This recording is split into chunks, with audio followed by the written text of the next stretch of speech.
counter down whenever you're ready. Ready, set, go. Okay. All right, so Kurt and I are going to walk through a little bit of a standardization of assessment conversation, and hopefully all goes well here. We're going to start by showing I suppose I have to present screen in order for that to be able to be visible. Let me do that first, and we're going to go through our rubric so that we can identify which strands we're talking about and kind of point out the command terms that are relevant to the work we're going to be looking at from students. So here we have our design all 4-in-1 rubric that we often use for our projects when they have multiple criteria. And today we're specifically going to be looking at strand B1. So the 7-8 level language is here. And notice the command term there is outline. We'll come back to that when we look at the work.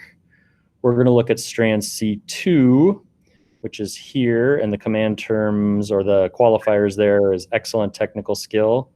And then D2 also, which is here, and the command term on that one that's most relevant is explain. So Kurt, do you want to start off showing one of your student examples to begin with? I can do that. Let me. Well, you know what? How about I go the other way since I'm already presenting? Yeah, that works. Okay. So let's start with this student example, and I'll just bump it up to make it a little bigger, hopefully more visible. And we'll start with question 1 here, which was strand B1. So if you want to kind of point out what you saw, and then I can talk about how I assessed it. Sure.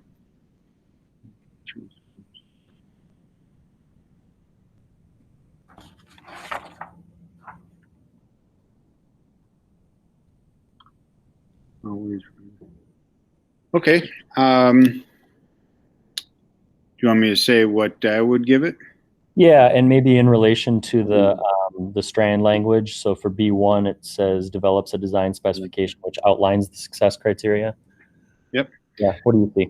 So I see a couple components being talked about. One, the functionality, which is good, and then the frequency of that functionality. So it is a good progression of language, I think, from high score to low.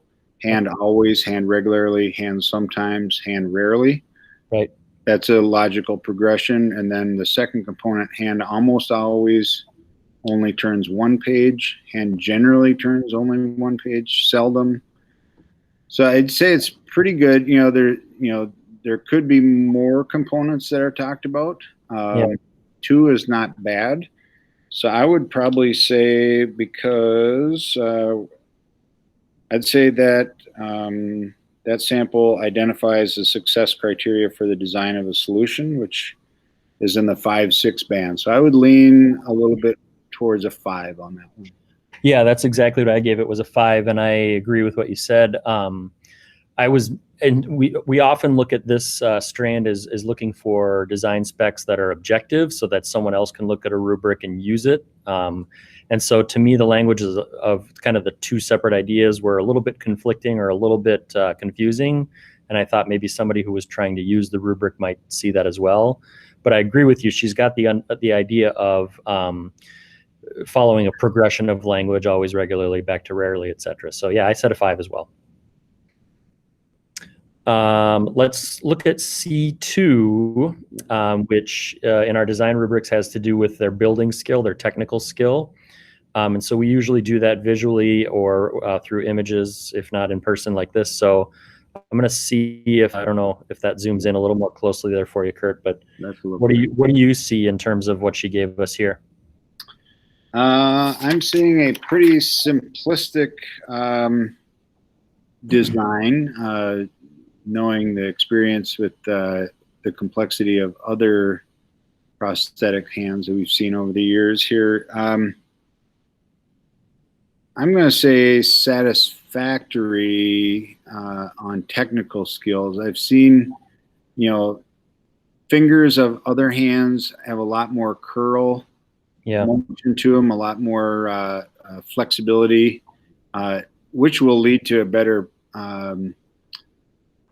performance when we do the adaptability part of this also. So I think it's designed okay for the task of turning a page, it looks like.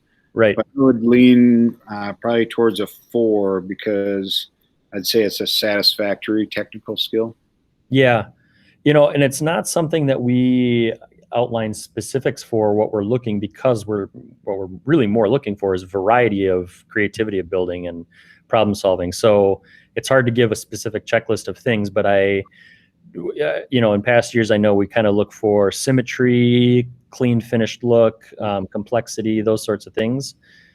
She's got, it's a little, perhaps she's overused some tape in places, and could clean that up a little. I agree with you. It's not overly complex. It's kind of straightforward. So yeah, I said a 4 also.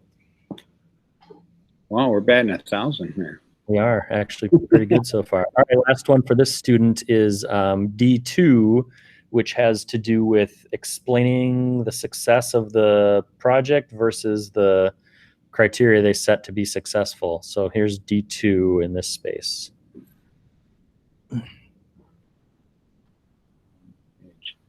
Well, here we are with brevity on an 8th grader's response to a question we asked him to explain, right? Yep.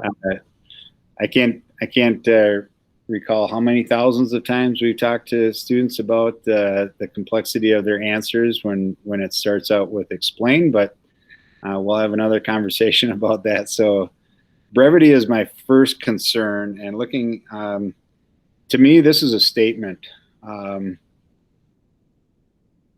It doesn't, it states the success of the solution.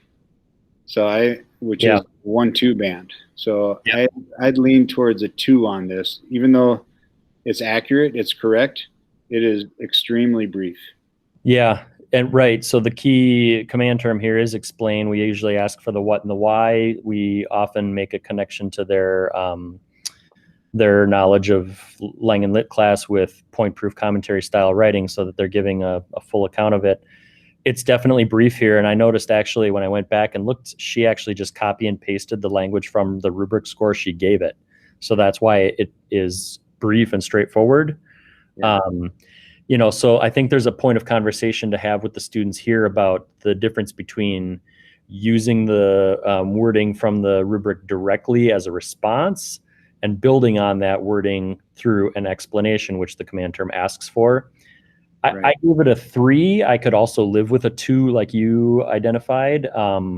I think it's a matter of like early on in the year here, this is definitely a skill the students are going to build as we address it more specifically. So I'm not concerned overall about this as a first attempt for the students. I know that, where they'll get to will be much higher than that. So.